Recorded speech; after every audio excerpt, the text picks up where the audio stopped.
introduction, my name is Stacey Albenberg, and I am here to talk to you a little bit about the topic of learning. I'm going to be careful about using the word learning versus education because I actually think they're two different things. But first I want to give you some credentials. These are my official credentials. I have a BS in Finance, I have an MBA with an emphasis in finance, and much of my work experience is in corporate finance. And I'm here to talk to you about education. Alright, so that seems weird, right? But actually I'm going to take a guess that actually all of us here are experts in education. I consider myself an expert in education. And that's because, I'll show you a little calculation I did on myself, is I figured out, how much time have I dedicated to this pursuit of education?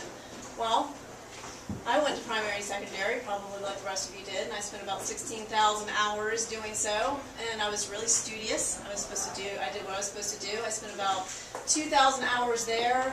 I went to undergrad, again, as I was supposed to, spent some significant time there, not knowing what I was doing.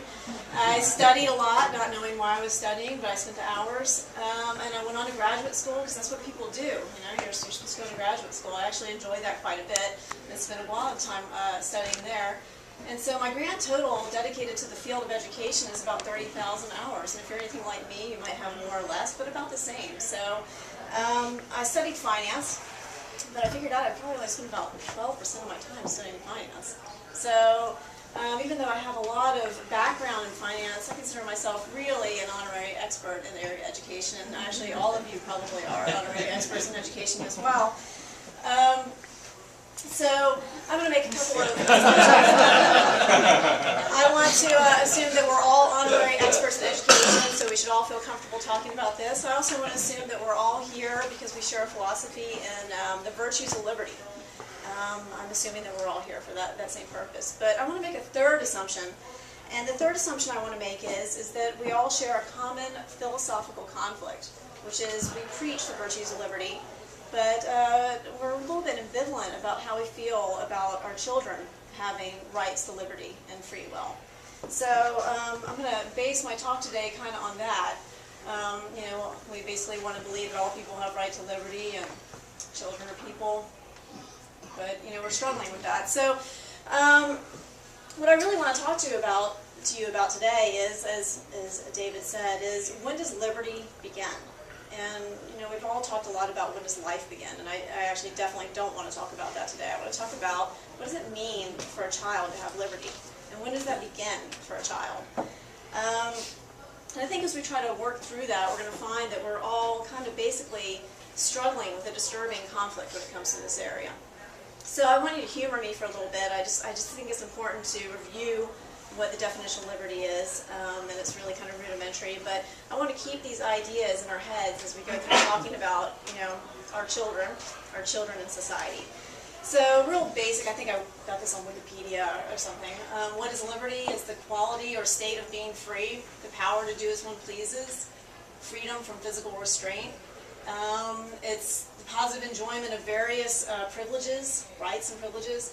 And this is the most important part to me, the power of choice. And I hope we're all kind of thinking through our heads, when we think about children, how often are our children allowed these type of things? And I think we're really at conflict with this. So, I think there's a way to resolve this conflict and get us all back on philosophically sound ground, but I think we first have to think about how did we get started with this? Where did this all begin? I think that's always a good place to start. So, first we got to start with how did formalized education start? And I'm going to go through this real quick. But in colonial America, basically, you ended up in formalized education if you were a male and you were from an elite social class.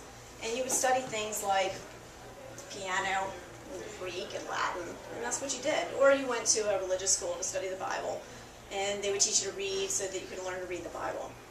But then, the industrial age happened. And it happened quickly. And we had these machines, and they were real rudimentary machines, right? And so they needed people to run these things, and we really didn't have a skilled labor force in place. And so we created the 3 R's, reading, writing, and arithmetic. So we needed to read instructions to make these things work.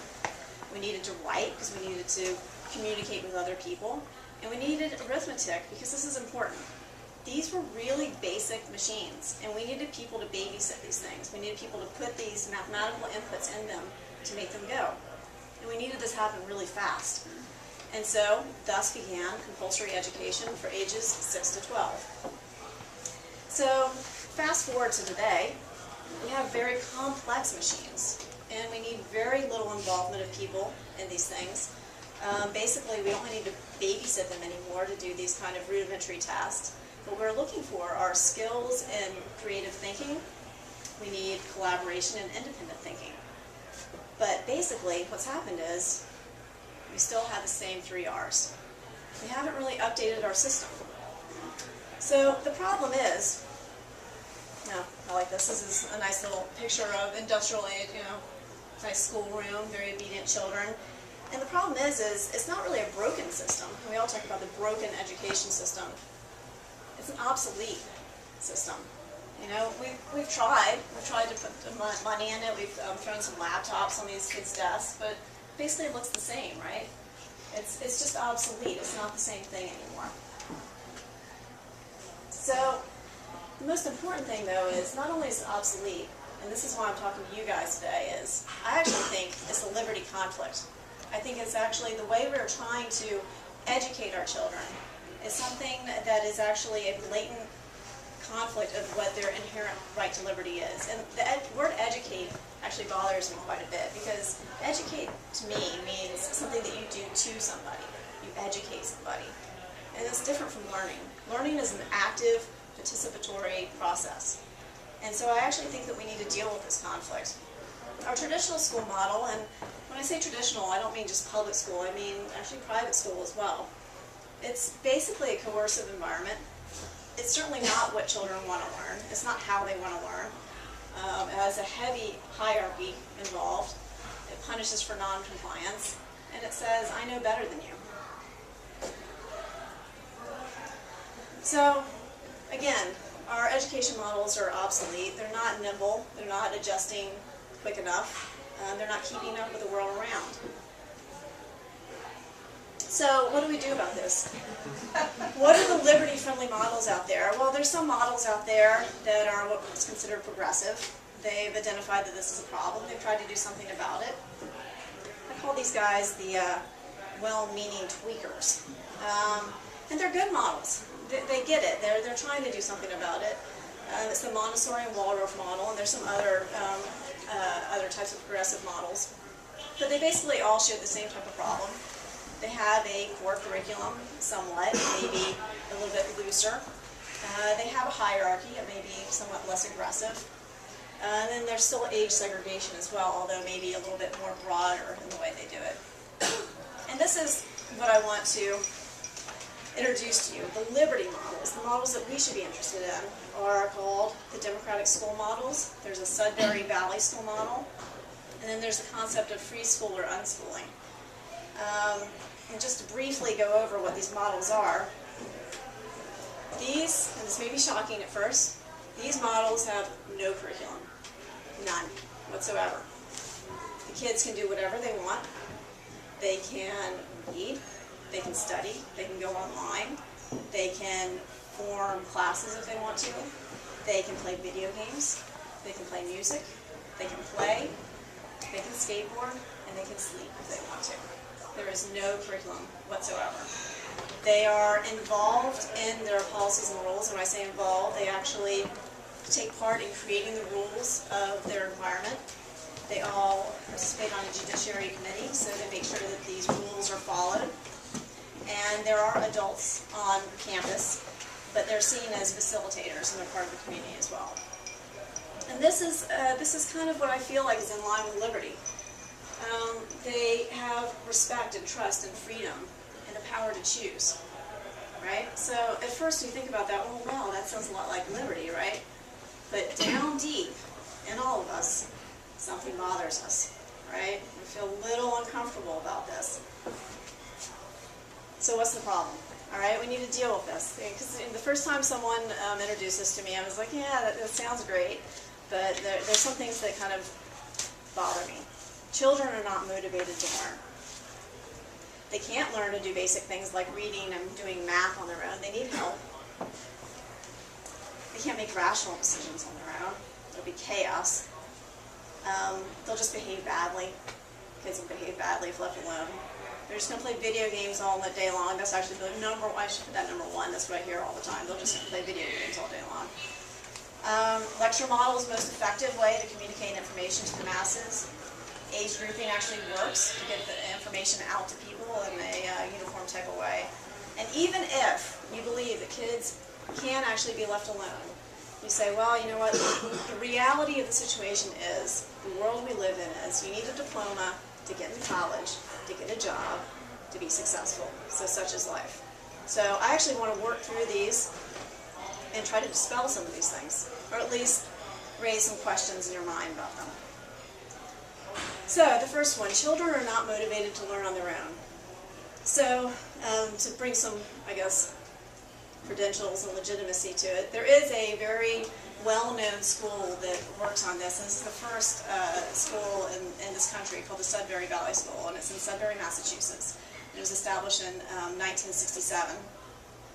And it was founded by a bunch of like-minded people like us who just basically said, well, what if we take away this framework of what we see school and let kids decide what they're interested in? So they recruited a bunch of kids from the traditional model, and they brought them in, and they said, hey, here's the deal. Do what you want. Seriously, do whatever you want to. We really don't care. But you know what? You can't bother somebody else. We all have liberty. We all have the right to free will. You can't infringe upon other people's liberty. But other than that, seriously, do what you want. And the kids kind of looked at each other. And this is uncomfortable, right? They're like, this is stressful. They're so used to being told what to do all day long, and someone says, you've got all day long to do what you want to. So what did the kids say? They said, yeah, cool, I'll do nothing. And the adult said, that's cool. And they looked around and they're like, you know what, there's no way an adult is going to let me sit around and do nothing all day. The adults can't take it, they'll break. I've seen it happen before. So you'll give up. I'm going to sit here, and this is a true story. These kids did. They sat there and said, we are going to show up every day and we're not going to do anything until you guys tell us what to do. And so this went on for months, just testing each other, and the adults just sat there. And finally, they got bored. And they started exploring, and they started engaging, and they started to have interests, and they started getting involved in things. And since then, Sudbury Valley School has been running very successfully. It has 200 kids today, ages 5 to 18. It's a beautiful campus. I encourage you to YouTube some of these interviews with the kids. They're amazing. And they've had some really interesting stories coming out of them. So the other really interesting, I'm going to spend probably more time on this one than any of the other ones,